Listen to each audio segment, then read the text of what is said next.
Right. Anyway, so go ahead. Las Vegas. What did I miss? So Todd and Corinna. Todd is our roommate. Corinna's his girlfriend, who's our friend.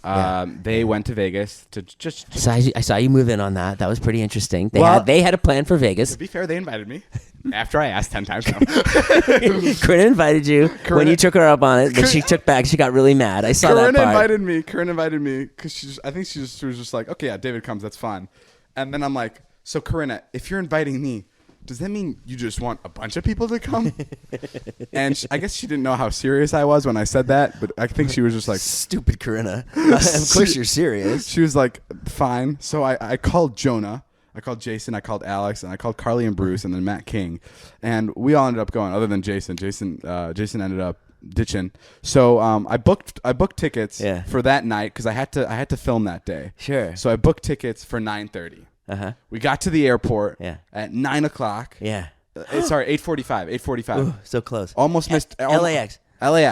Almost missed our flight. Oh, Jesus. And I go in to put in my code, like my travel code to get my tickets, and they said we love showing up early too, but maybe check in 24 hours before your flight. What? Yeah, because I booked tickets for the next fucking day. No. Yeah, so we were more than 24 hours early for the flight. Oh no. So I'm like, this is fucking stupid. If Jason did this, I would never let him live it down. So I told the boys that the airline lost our tickets, and I lied to them because I didn't want them to think I made a mistake. No, I'm kidding. No, I told them I fucked up. Huh. So then I'm like, can we change the tickets? And the guy's like, no way. So I called my assistant. Thank God I have one. Natalie got us tickets for 10:30 for a Southwest flight. So we just sat at the airport for 2 hours. Did you have to move? Terminals? Terminals? Yeah, we had to walk all the way from Terminal 7 to Terminal 1. Okay. Which, if you know, that's brutal. That's you got to go all the way around. Can't you just cut across like we did that time? Yeah. Okay. But we went all the way around.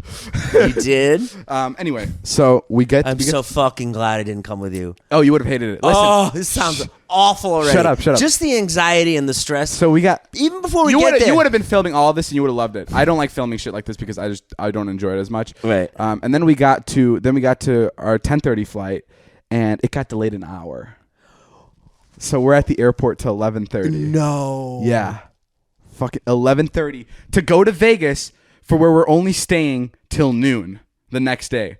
So we were going to go to Vegas for less than 11 hours. And we're only staying there for one night, and this is the night. So we get there 11:30, right? 11:30, we get on the flight. We land at 12:30. We're at the hotel. We arrive at the hotel at 1 o'clock. Oh, my God. Thank God I didn't go. Thank fucking God I didn't go. This sounds like the worst fucking nightmare ever. Listen, so it's 1 a.m. It's 1 a.m. We're checking in. The line's long to check in for God knows. At 1 a.m.? I don't fucking know. It's Vegas. It takes to like 1:12 to get checked in. And we're like, we're only here for a night. Help us out here. He upgrades us to like the biggest fucking room he's got. He's like, right. You're going to love this one. We have 3 rooms. He upgrades all 3 of them. They're right by each other. They're huge rooms. He hooks it up. So now it's like 1:45. And we're at our rooms. We put our stuff down. We hang out in the room a little bit. And we're just like, okay, let's go gamble a bit. So we went down. I gambled. If you guys remember listening to the podcast, a couple months back, I went to Vegas and I got $10,000. I took $10,000 and I turned them into chips because I ended up winning. So I had $11,000 worth of chips, no cash, and I needed to change it in for cash, right? Right. And the casino wouldn't let me change in the chips. Right. This was a couple months ago because I have a DACA card instead of a driver's license that was valid. So the fucked up part is they let me play the games and they let me change the cash into chips, but they wouldn't let me get the chips into cash. So now I had to take the chips back with me. So for the last couple months, I've had $11,000 worth of chips sitting at my house, and I was waiting to renew my license so I can go back to Vegas and get my cash back. Right. It's kind of hard to follow. Maybe no. Rewind the podcast, this part, just to listen to it again. And I go back to Vegas. I have the chips that I've had for a couple months with me since November. Yeah. It's $11,500, and I have my brand new license. And I go to the teller, and I'm like, "Can I cash these in?" And he's like, "I don't think so. We have no record of you playing at this casino." I'm like, "What do you mean you have no record of me?" And they're like, the cameras, they're not registering you ever playing here. There's no documentation of you winning those chips. I'm like, I won the chips. And then he calls his like superior over, his like manager. And she's like, oh, sir, we can't do anything. We went back to November 19th. It never shows you playing at any of these tables. I'm like, ma'am, I want to cash these chips in because you wouldn't let me do it before. And she's like, it's your fault for leaving the casino with the chips. You should have cashed them in that day. And I'm like, are you fucking like? I was furious. I'm like, ma'am, you didn't let me cash my chips in. Like I was like talking like this, like a douche, because I was so angry. I was like, ma'am, you didn't let me cash my chips in because of my legal status in this country, but you let me play and you took my money. You guys have my money right now. And she's like, sir, there's nothing we can do. I'm like, I want to talk. I want to talk to your manager. Wow. And then her manager came out, which was like an older man. And he goes, there's nothing we can do. You shouldn't have left the casino without cashing the chips. You should have got something in writing. I'm like, sir, I don't know what's going on. I came here, and I go to him. I came here. I gave you this card, because I have a DACA card. It shows that like I'm here under DACA. Right. And I'm like, I showed you this card, and you wouldn't let me cash in my chips. And he goes, holy shit, I remember you. Hold on. And he ran to a phone, and he like called some people, and he's like, oh, we're so sorry. And he like took me to the bank. He took me to the teller, and he's like, get this guy his money, because they felt really bad when they found out that like.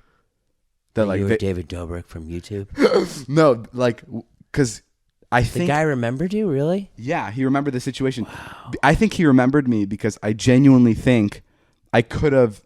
this could be crazy. This could be me, 21-year-old me, thinking that this situation was worse than it was. But I feel like I could have sued.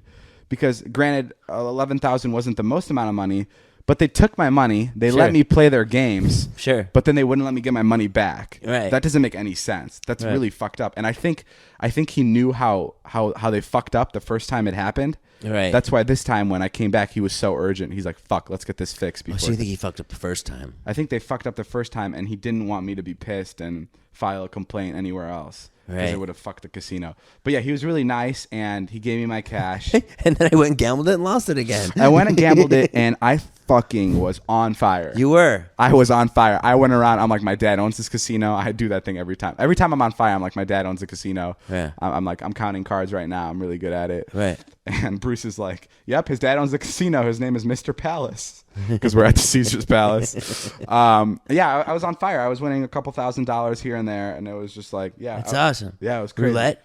No, blackjack. I would win. I won like $4,000 at one table, and then I went to the next. I won $2,000 there, and I just kept leaving. Way. Yeah.